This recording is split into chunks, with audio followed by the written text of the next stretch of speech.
السلام علیکم ناظرین کیا آپ جانتے ہیں کہ اسلام کیا ہے؟ مگر اسلام کے علاوہ آپ کے ذہن میں یہ سوال بھی پیدا ہوگا اور آپ نے لوگوں سے اکثر یہ بھی سنا ہوگا اسلام مذہب دین یہ کیا ہے؟ تو اتنا سوال مشکل نہیں ہے جتنا آپ کو پریشان رکھا ہے، تو ہم چلتے ہیں آپ کو اس کے بارے میں آگاہ کرتے ہیں۔ ناظرین کرام، جب قرآن کا مطالعہ کیا جائے تو اس میں دو چیزیں نظر آئے گا، اسلام اور دین، یعنی اس کا جگہ قرآن میں ہے اور مذہب کا جگہ قرآن میں نہیں ہے۔ آج ہم بات کریں گے اسلام کیا ہے اور دین مذہب میں کیا پر ہے۔ اسلام عربی لفظ ہے جس کا مطلب ہے سلامتی اور فرمان برداری۔ اسلام کا مطلب ہے اللہ کی مرضی کے مطابق زندگی گزارنا اور اس کے احکامات پر عمل کرنا اسلام کہا جاتا ہے۔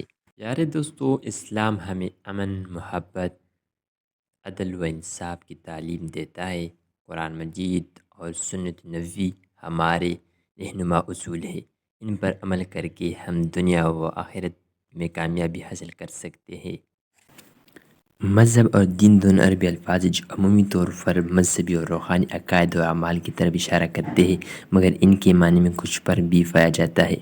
مذہب کا لفظ ذہب سے نکلا ہے جس کا مطلب ہے راستہ یا طریقہ، جس کا مطلب یہ ہے ایک ایسا نظام جس میں عبادات، رسم و رواج اور اخلاقیات شامل ہوتے ہیں۔ یہ عمومی طور پر کسی مخصوص عقیدہ یا فرقے کے پیروکاروں کی طریقہ کار کو ظاہر کرتا ہے، جبکہ دین کا لفظ دان سے نکلا ہے جس کا مطلب قانون یا نظام۔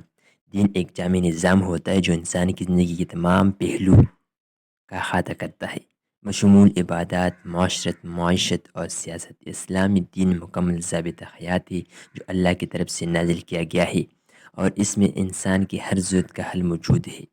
ناظرین کرام، دونوں کا خلاصہ اس طرح ہوگا: مذہب ایک خاص طریقہ یا راستہ ہے جو کسی روحانی مقصد کے لیے اپنایا جاتا ہے، جبکہ دین ایک مکمل نظام زندگی ہے جو اللہ کی طرف سے نازل ہوا ہے اور اس کے تمام پہلو کا احاطہ کرتا ہے۔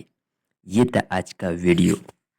اگر آپ کو یہ ویڈیو پسند آئی تو لائک کریں، شیئر کریں اور ہمارے چینل کو سبسکرائب کریں تاکہ آپ کو مزید مفید معلومات مل سکے۔ جزاک اللہ خیرہ۔